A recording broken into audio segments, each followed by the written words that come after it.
নমস্কার। দেখতে পাচ্ছেন পেঁপে বাগানে পুরো ঘাস মানে আগাছা হয়ে গেছে। তো আজকে আমরা কি করছি, এই পেঁপে বাগানে আমরা মাটি দিচ্ছি। এই যে মাটি এবং মালচিং দিচ্ছি, ওইদিকে দেখা যাচ্ছে মালচিং। এই যে মাটি দেওয়া হচ্ছে, এই মাটি দেওয়ার পরে আবার মালচিং করা হবে। এই যে সুন্দর করে একটু মাটি দেওয়া হচ্ছে, এই যে গাছগুলো দেখেন সুন্দর। মাটি দেওয়ার পরে আবার মালচিং করে দিচ্ছি, যাতে এই যে আগাছাগুলো হচ্ছে সেই আগাছাগুলো না হয়। যে সুন্দর করে মাটি দেওয়া হচ্ছে যাতে গাছগুলো খুব ভালো হয়। এদিকে আগাছার জন্য গাছগুলো অতটা হতে পারেনি, তো যাই হোক এদিকে মাটি দেওয়া হচ্ছে। এবারে ওইদিকে মালচিংটা কিভাবে করছি একটু দেখেন। যে মাটি ওই একদিক থেকে মাটি দেওয়া হচ্ছে, একদিক থেকে মালচিং করা হচ্ছে। যে সুন্দর যে গাছগুলো, এবারে মালচিংগুলো দেখেন।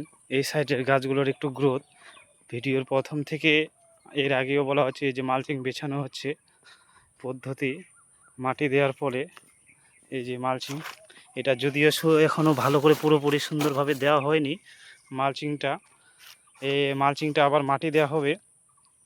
মালচিংটা ভালো করে শুধু আপাতত এটা পেতে দেওয়া হয়েছে বিছিয়ে, এবং তারপরে আবার এটাতে মাটি দিব সুন্দর করে, যাতে ভিতরে হাওয়া বাতাস না থাকে। এদিকে কিছুটা করা হয়েছে মালচিং। এই যে দেখতে পাচ্ছেন মালচিংটা সুন্দর করে করা হয়েছে মালচিং। এদিকে আবার মালচিং দেওয়া হয়ে গেছে। এই সাইডে গাছগুলোতে মালচিং দেওয়া হয়ে গেছে, দেখতে পাচ্ছেন এই সাইডের গাছগুলোর গ্রোথ। এই যে মালচিং ব্যবহার করা হয়েছে, গাছগুলো দেখতে পাচ্ছেন এই সাইডের গাছগুলোর গ্রোথ একটু আপনারা আগে থেকেই দেখতে পাচ্ছেন যে ভালো ছিল গাছগুলোর। এই যে দেখতে পাচ্ছেন, এবং এই গাছগুলোর মাত্র 33 দিন বয়স হচ্ছে, তাতে কিন্তু গাছের ফল চলে আসছে।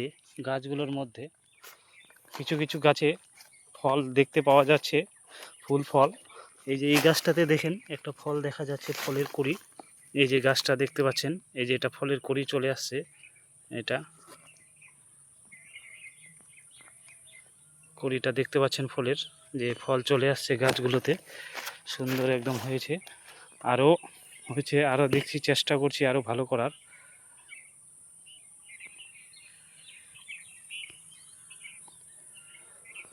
তো মালচিংগুলো এইভাবে দিচ্ছি। এদিকে এটা আরও সুন্দর করে দেওয়া হচ্ছে, এইভাবে সুন্দর। এই যে গোড়াতে মাটি দেওয়া হচ্ছে, যাতে এই গোড়াটাতে মাটি দেওয়ার ফলে কি হচ্ছে, যে মালচিংয়ের যে হাওয়া, এই যে হাওয়াটা যাতে গাছের মধ্যে গোড়ায় না লাগে, তার জন্য এই মাটিটা দেওয়া হচ্ছে। এবং এই হাওয়াটা যদি গরম হাওয়াটা গাছের গোড়ার মধ্যে চলে যায়, তাহলে কি হবে, গাছগুলো একটু নষ্ট হয়ে যাবে।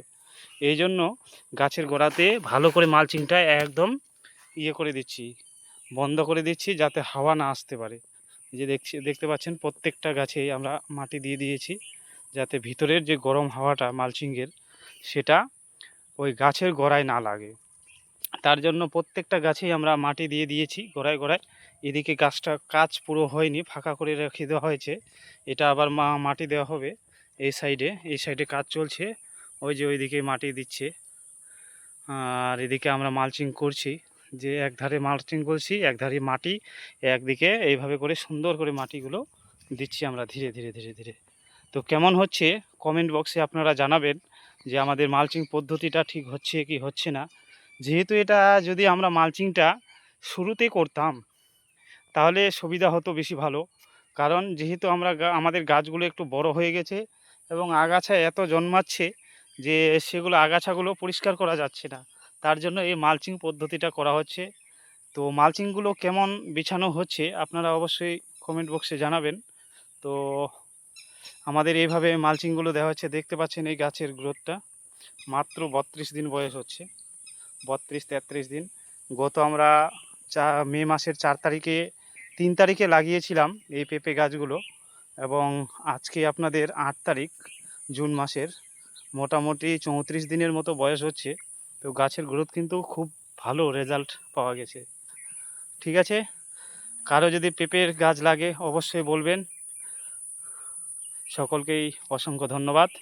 আবার পরবর্তী ভিডিও নিয়ে আসব। নমস্কার।